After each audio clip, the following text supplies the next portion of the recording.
Chinmayi, and you know me, and this is me and my very funky makeup. Look at me, I'm like, ah! I feel very Lady Gaga today. I'm at the Wynk Salon, and this really good friend of mine, the extremely talented Samantha Jagan, is going to be showing you, because she's a makeup expert, on how exactly to apply makeup. All this while you guys have been seeing me and my mocha videos of how to put makeup on my stupid face. So Samantha will be telling you, she's a true expert. She is also she's also been doing the makeup for Andrea, and as you know, if you guys have been watching some of my shows on television,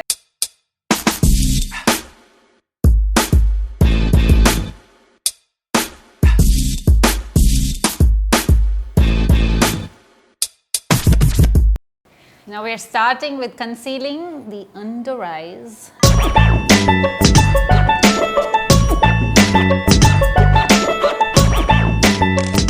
so is there a reason why you start with concealer first?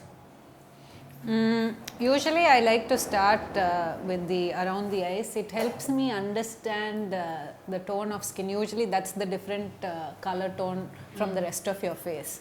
So I always like to start there, and that gives me some time to, you know, observe what I need to do with the face, with the shape, the color tone, and the texture.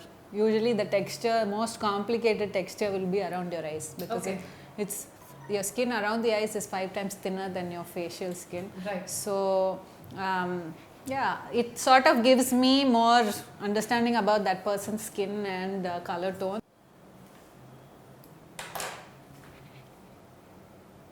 Also, you conceal the top of the eyelids as well. Yeah, I use it sort of like a Primer? eye base. Ooh, nice.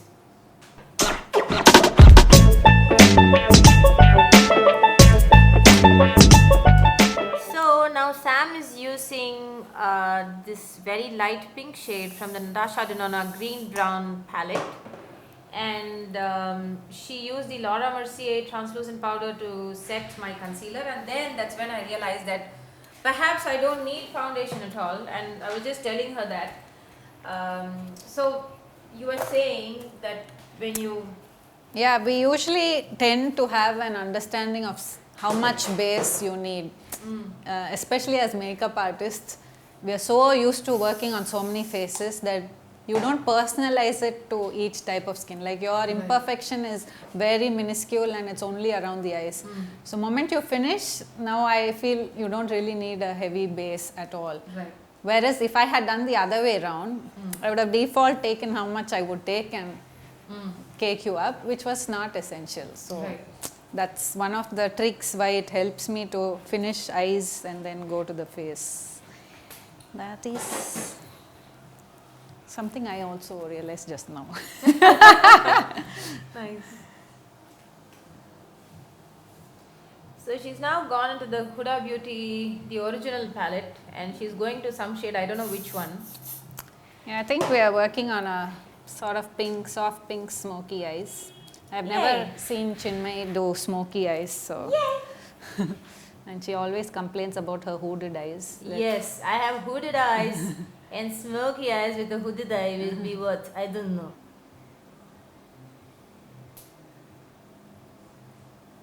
So we are now going into my custom made palette from Colourpop. These are all Colourpop's pressed powder shadows, and they had a palette into which I put on these 12 pans. So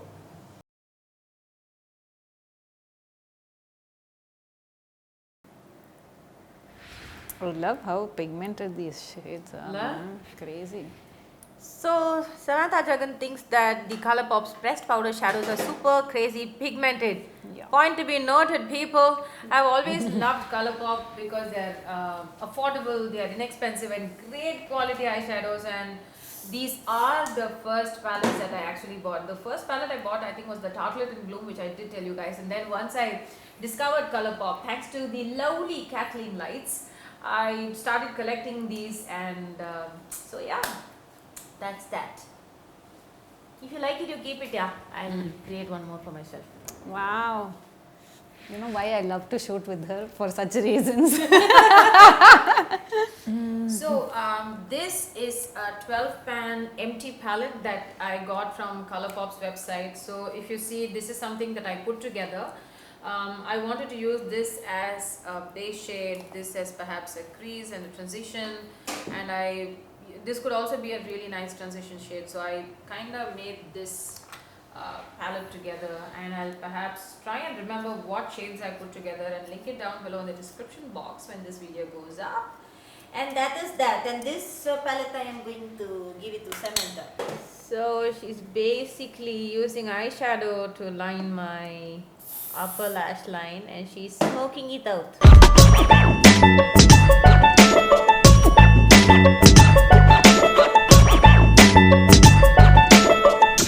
Sam's now taken a very light pink shade from the Morphe 35W palette, and she is using that as a brow bone highlight.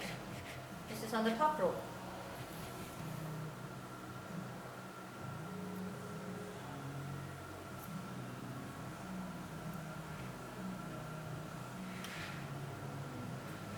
So basically what I am doing is going from darker fading to lighter. So instead half smoky I don't think will complement you, because it tends to make your eyes look longer than round. So if ever you are trying smoky, this smoky works, like darker to the gradient. Yeah, the gradient.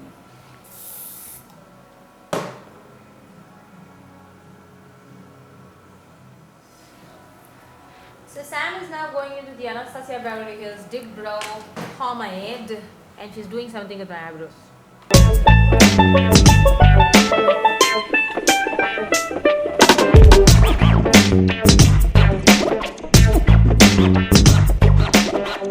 So for the first time, I think I'm going to have, not the first time, at least in the past few years I've not tried on lashes at all. She's going to try and see if lashes work for me. So it's actually, it's been such a long while since I wore eyelashes, so it definitely feels like something alien is sitting on my eyelids. But I guess Okay, so Sam went about mixing a couple of foundations. This is something that a lot of experts do. They just don't stick to one foundation. So she mixed a little bit of my Laura Mercier Flawless Fusion foundation along with her Chanel Vitalumiere, and she used this really beautiful Zoeva silk. What is this? Okay, she's used it so much that there is no writing on this. I think this is the E32, and this is such a beautiful foundation brush. I was not really a fan of brushes for applying foundation, but she went about using this to blend it and stipple the foundation all across my face, and I noticed that it's not streaked, which is very Rare with strange brushes. and very rare. Yeah. And she was just saying that she used to be a huge fan of beauty blenders, and after this brush came about, she stopped using them and she's using this foundation, and it feels so soft on the skin. You know, it is. So if you're looking for a foundation brush, I can definitely say this feels great. And of course, the expert has also certified it for that. And it'll have nothing to do with the neck, so it'll look a little detached. So you just need to make sure that it's all balanced. And also depending on the amount of skin that will be visible in your neck, or if you're wearing a boat neck sort of a dress, so you need to make sure that everything is evenly matched with your face, so that you don't look like a mixed grill. Your face is one shape and your neck is one shape, so remember that. The reason why I'm doing all this talking is because Samantha is concentrating on her job, and she said very clearly she can't talk and do this, and she'll finish it only tomorrow. So I'm being her mouthpiece. And now she is pressing into the Laura Mercier powder Transluscent. and going under my eyes, and slowly, deftly, very delicately packing the powder into my face. And I see that she is doing it mostly on the center of my face, more powder here than around on the perimeter.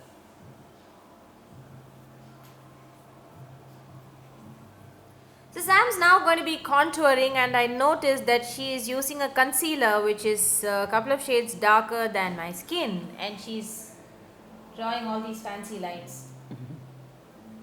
So Sam, what sort of a face shape is mine? all of us have a combination of more than one shape. So I can't really define your face as a heart or a oval or a square. What I have observed is your the top part of your face is more smaller and the lower part is more prominent. So we need to make the ideal face shape is to get it to oval. Yeah. So now we are working with the contour and highlight to get that. See, so I'm trying to learn her technique today about the contouring. Let me see if I ever get anywhere close to that. She's going into a Zoeva concealer brush. Yeah. She used this to blend my concealer in, so she's using this to blend in the contour. Okay, so what is the difference between doing makeup for the camera, especially TV and film, versus perhaps doing a wedding or an event, for example? Let's say I'm going on stage to perform. Yeah. So what is the difference that you would say? I'd say the lighting makes a whole lot of difference for all the three.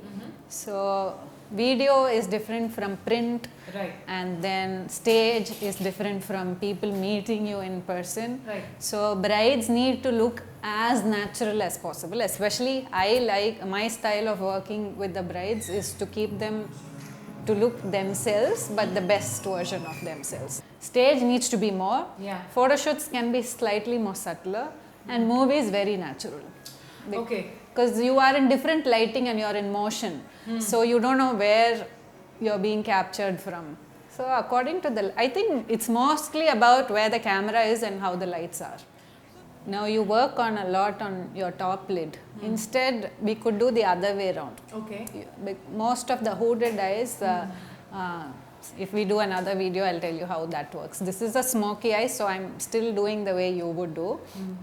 If you work less on the top and increase the depth on the bottom, it will look more round and not hollow. Nice. I shall remember that. Yeah. It's pink lip liner. Ooh.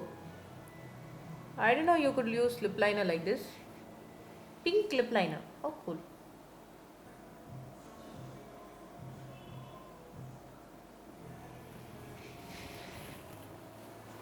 కొంచెం slight romantic pink you feel wealth What's next? I'm using MAC and say 47. Oh, so you're using a powder to bronze. Yeah. So smart.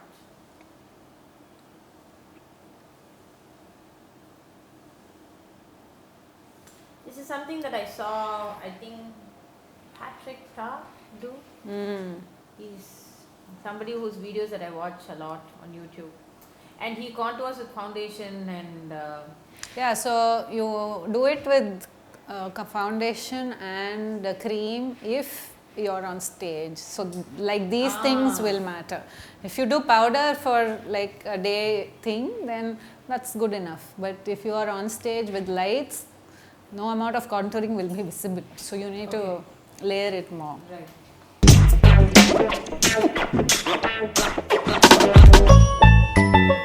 I like to take time when it's videos. Actually, I like to take time with makeup. Andrea never gives me time. So That's true. Andrea, you don't give Sam time. Remember that. she's one hyper bunny. Quick, she'll run. I'm using your palette. This is the NARS Unfiltered Cheek Palette 2. So is there a perfect way of applying blush? Where, how and all that? Again, face to face it differs. Okay. If you have a cheekbone, you have to, the angle, the placement of it differs.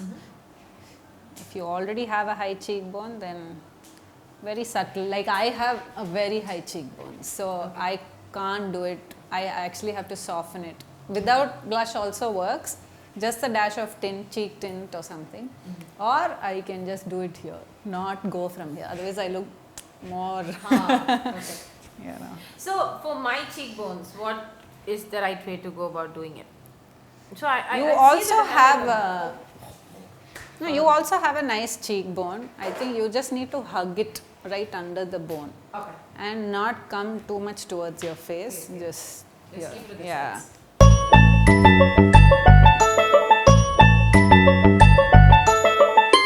This is the highlight, and this is the Anastasia Beverly Hills, I think Sugar Yeah.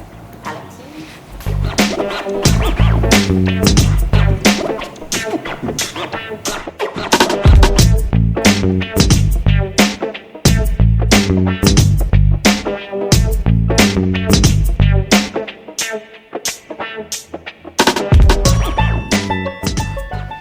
So why lip liner? Why can't we just go directly with the... It just helps lipstick from bleeding, number one, and defines the line of your lips, outline better.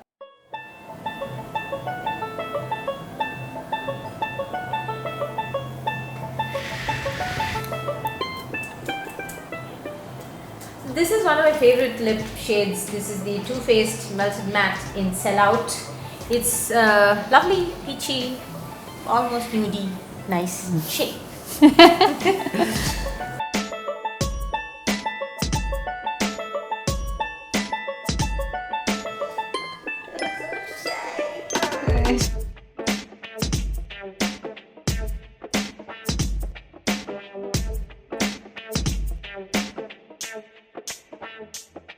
So this is the finished look, and this is actually so good that I should probably be not wasting this makeup and hair and going and doing something with my professional career. But no, all I'm going to do after this is maybe go and watch a film or maybe go cook and clean in the house. I guess. She got so ready for Satyam Cinemas.